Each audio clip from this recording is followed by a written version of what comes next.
Is Trump really trying to play in our faces with this strategic messaging about Nigeria?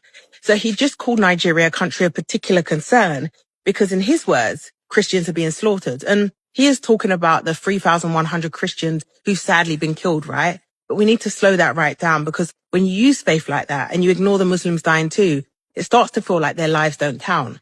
And more than that, it hides what's actually driving the violence because do you really think that this is about religion? Anyway, I need you guys to stick with me so you can see what's actually going on here, right? It's the same conflict, same killers, and this isn't new. It's chaos that's been brewing for years. Armed groups, gunmen, rogue herders, all moving through gaps that the governments have failed to fill, right? Isn't this the same play that we've seen in Haiti, Sudan, DRC? Convenient?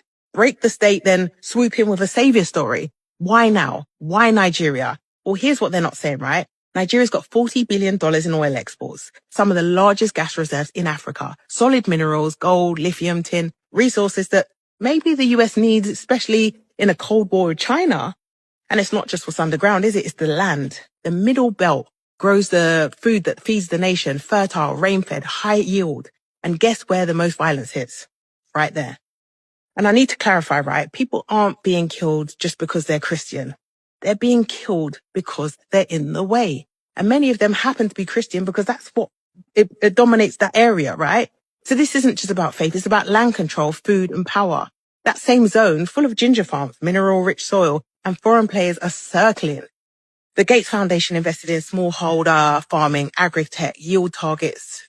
This is not a conspiracy, right? This is public record. But when the West enters through aid, it rarely ever stops at support. And some will say that these killers don't move alone, right? They're backed, tolerated, or armed by whoever's buying access. Local counterparts, foreign deals, the highest bidder. So when you hear Christian persecution, ask what's really at stake and how close the nearest air path is, right? Because China's already in, right? Ports, refineries, defense deals, ammunition, factories. And now Trump wants Congress to get involved. That's not just concern. That's positioning. Because when America talks about saving Christians overseas, come on, man, is this really about faith? It looks like it might be a green light. It moves money, activates voters, justifies presence. And while that's happening, he's also saying, you know what? Maybe we should save Nigeria's best talent and make them come over and move to America. So which is it? Are you worried about the people dying? Or are you more concerned about scouting the ones who survive? That's not rescue, that's resource control. So what's the play? If I'm Nigeria, I tighten internal defense, limit foreign boots. If I'm a citizen, start asking who's funding the next rescue mission. This isn't about God, is it? What is it about? Nigeria's rise, the deals, the land, the leverage. Have they made it too powerful to ignore? Anyway, let's talk.